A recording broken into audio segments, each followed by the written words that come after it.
Sabios de Oriente. Héroes griegos. Faraones. Césares. Monarcas del mundo entero. La historia ha encumbrado a muchos hombres a los altares de la divinidad. Jesucristo no fue ninguna excepción. Entonces, ¿qué le hace distinto? Y sobre todo, ¿quién fue realmente Jesús de Nazaret? ¿Un impostor o el verdadero Hijo de Dios? La divinización es el fenómeno que se da en todas las religiones. El origen de esa divinización casi siempre, y ahí lo expresan los mitos muy bien, es el fruto del reconocimiento que hace la humanidad o la comunidad humana a aquellas personas que les han traído la paz que ellos anhelan. Tenemos que entender también que había muchos, y la gente lo conocía, la sociedad lo conocía, individuos que pretendían ser dioses o ser divinizados. El propio César es divinizado.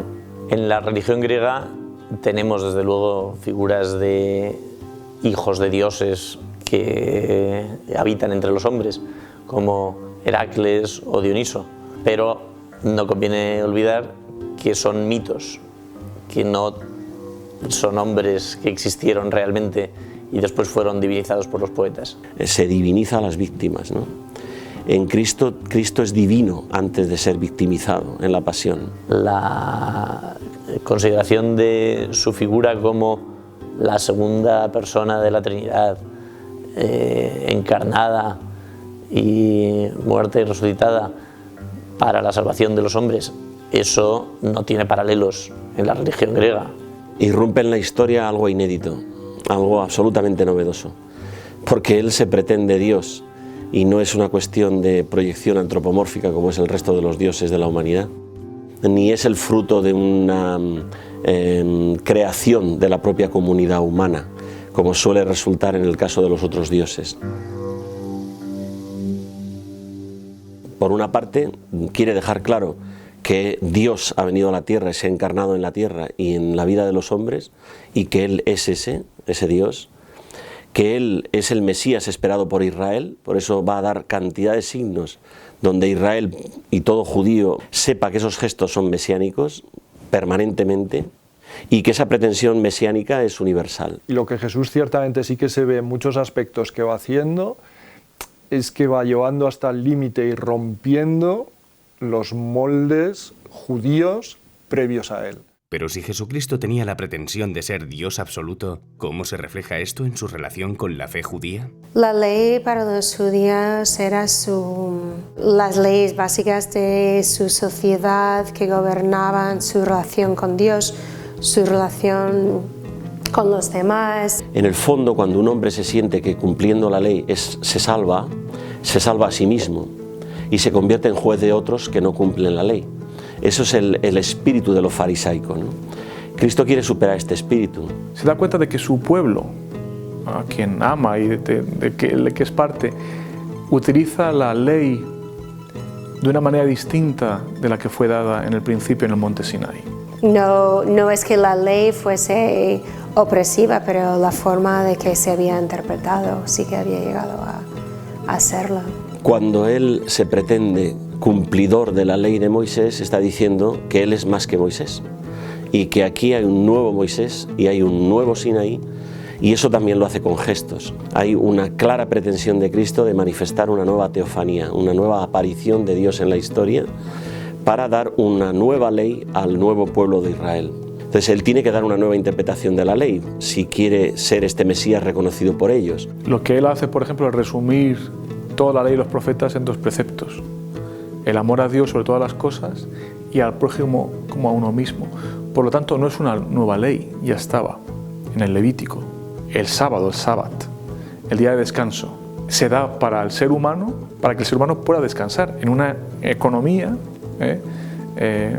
preindustrial en la que el hombre y la mujer trabajaban 7 días a la semana para poder sobrevivir. Ya antiguamente se había dado una ley para que el hombre y la mujer descansaran un día a la semana, en la que no se produce y se confía de alguna manera en Dios. ¿Y qué haces si no trabajas? Pues socializas con los demás. Los fariseos habían cambiado todo esto en una serie de leyes y de prescripciones de qué hacer y qué no hacer. Y Jesús quiere volver otra vez a la radicalidad de la ley. La ley se ha dado para liberar al ser humano. se os ha dicho el sábado no hay que trabajar, pero yo os digo que no se hizo el hombre para el sábado, sino el sábado para el hombre. Es cierto, esas frases lo que demuestran es una voluntad de renovación del judaísmo. Eso yo creo que es indudable. Eso no quiere decir echar por la borda la tradición judaica. Él lo que dice es que lo primero es el hombre, no la ley, porque la ley va por ese camino moralizante, pelagiano, exigente y duro, ¿no? Y Jesús lo que decía es que no, que se ama a Dios amando al prójimo, y si el prójimo está sufriendo, pues uno tiene el deber de ayudar al prójimo y no decir no puedo porque tengo que descansar y no puedo trabajar. Si Cristo cree que puede alterar la ley y incumplir el mandato del Sabbat, es porque sabe que es Dios. No se atrevería a hacerlo eso delante de un judío si no fuera porque va a inaugurar un nuevo orden. Por lo tanto, su pretensión es clara. Yo soy Dios. Uno de los elementos claves de la teología de Cristo es dar signos suficientes como para que todo Israel que está esperando el Mesías, en su época habían aparecido muchísimos Mesías y después siguieron apareciendo gente que pretendía ser Mesías e identificados por rabinos, ¿no? Es dar gestos inequívocos de que Él lo es.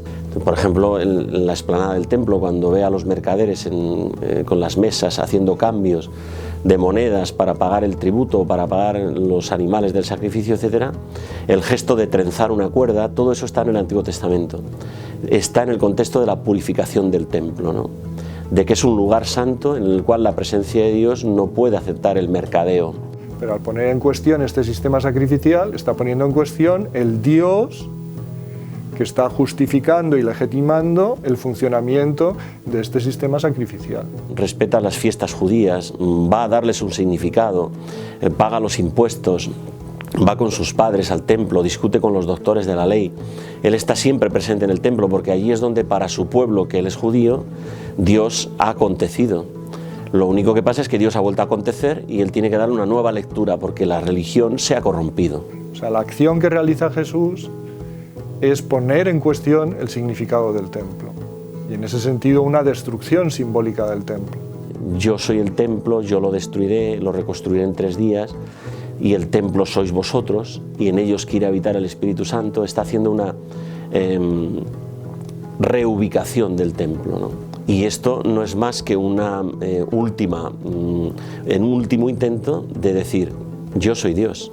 El comportamiento de Jesucristo delata su conciencia divina, pues solo Dios puede considerarse por encima de la ley, del sábado y del templo. Pero la inaudita pretensión de Cristo también se refleja en su relación con el Padre y en una conciencia mesiánica que Jesucristo demuestra al atribuirse títulos reservados a Dios en el Antiguo Testamento, como el de Pastor de Israel, Agua, Vida y Rey. La relación de Jesús con el Padre realmente sí es una novedad religiosa importantísima.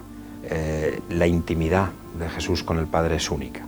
Jesucristo no solamente se iguala con Dios, sino que afirma tener una relación íntima con Él. Y permanentemente se lo hace ver así a sus discípulos cuando se retira en Getsemaní, cuando los discursos de Juan, ¿no?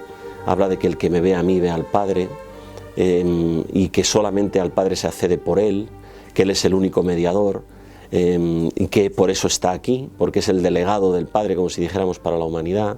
Los eruditos del tiempo en el judaísmo citaban otros rabinos y otro tipo de autoridades, y Jesús va directamente al Padre.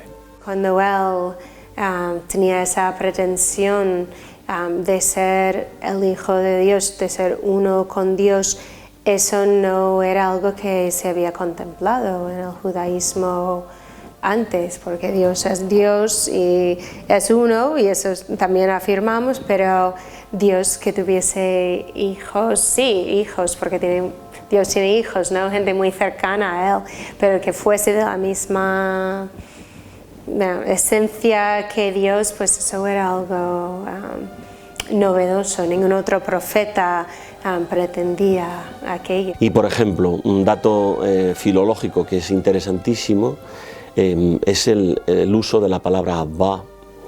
Abba significa papá, es una relación entrañable, no es una cuestión de reconocimiento de una autoritas o de un poder, de un pater potestas o no sé, omnipotente, omnímodo, que me vigila, no es eso, es cuando uno llama a otro papá, está reconociendo una relación única, que solamente puede comprender un padre y un hijo, ¿no? Nos enseña a orar diciendo Padre Nuestro, pero él habla de mi Padre, o sea, habla de una relación íntima con Dios. Esta conciencia de filiación es única en la historia de las religiones. Hay muchos pasajes en el Nuevo Testamento donde se hace explícita la autoconciencia que tiene Cristo de que Él es el Mesías.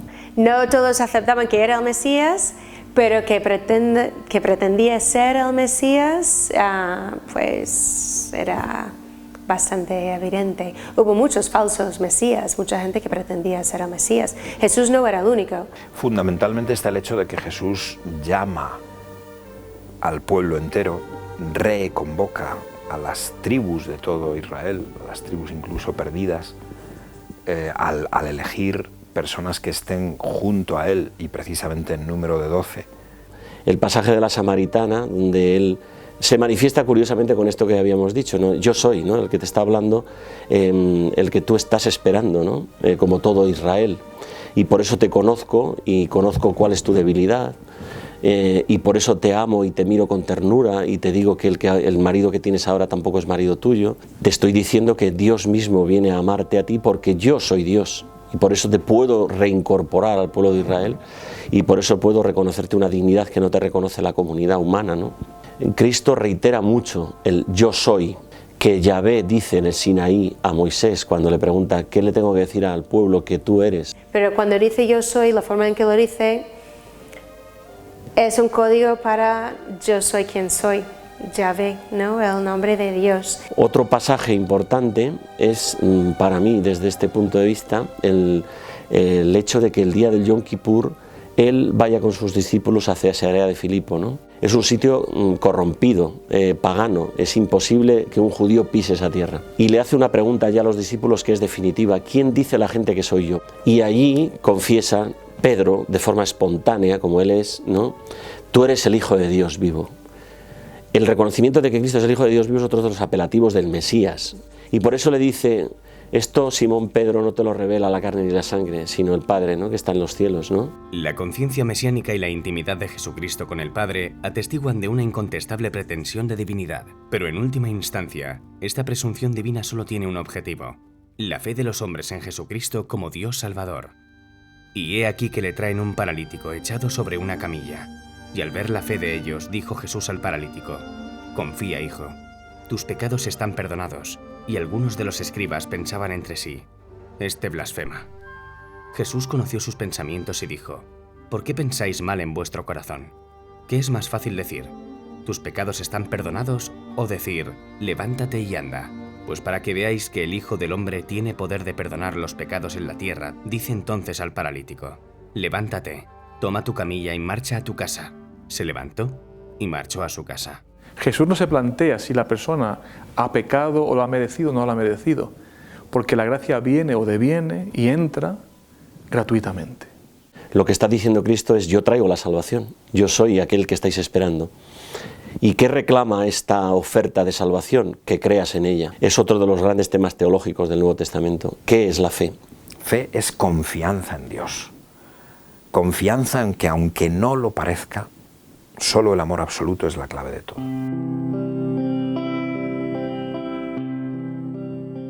Respecto de los milagros de Jesús, son fundamentalmente signos de que a través de él la definitiva liberación llega. Es decir, son curaciones extraordinarias con las que, como para Dios todo es posible, se hace sensible a los hombres. Son eventos que nos hablan otra vez de la venida, de la irrupción del reinado de Dios y de la bondad de ese Dios quien es Rey. Y esto, ¿cómo dice Jesús que esto es verdad y que esta nueva situación está comenzando para todos? Pues realizando una serie de milagros, una serie de curaciones para algunos. Entonces estamos entrando en una situación en la que el pecado es perdonado y las enfermedades son superadas y son sanadas Pues esta situación nueva que está comenzando con Jesús es una situación nueva para todos. No es imposible creer en los milagros en vida de Jesús, pero a su vez tampoco son pruebas de la divinidad de Jesús para quien no la crea previamente. Es una cosa extraordinaria que nosotros no somos capaces de aclarar por nuestros conocimientos, que es público, es decir, que se puede constatar, y que desde el punto de la fe nosotros se lo adjudicamos a Dios, pero este ya es un paso de la fe. Un milagro no prueba, porque todo milagro puede ser entendido al revés. Todo milagro puede ser siempre explicado desde otros puntos de vista. Siempre es verdad que lo sobrenatural o lo milagrero nos atrae muchísimo, ¿no? Pero lo que está diciendo Cristo es que el camino de acceso a la fe es encontrarse con el amor de Dios. Y por eso es muy importante que en toda la acción de Cristo milagrosa siempre vaya precedida de un tus pecados te son perdonados. Él perdonaba los pecados y Jesús, y claro, solo Dios puede perdonar los pecados. Yo puedo perdonarte si tú me pisas el pie, pero no te puedo perdonar por pisar el pie de otro. Le llevaron en la barca tal como se encontraba, y le acompañaban otras barcas, y se levantó una gran tempestad de viento, y las olas se echaban encima de la barca, de manera que se inundaba la barca.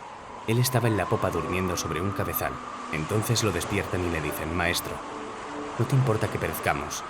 Y levantándose increpó al viento y dijo al mar: «Calla, enmudece». Y se calmó el viento, y se produjo una gran bonanza. Entonces les dijo: «¿Por qué tenéis miedo? ¿Todavía no tenéis fe?».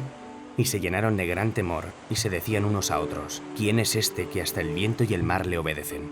O sea, la esencia no está en veréis a un mago hacer cosas grandiosas, sino veréis a un hombre que tiene poder sobre la tempestad.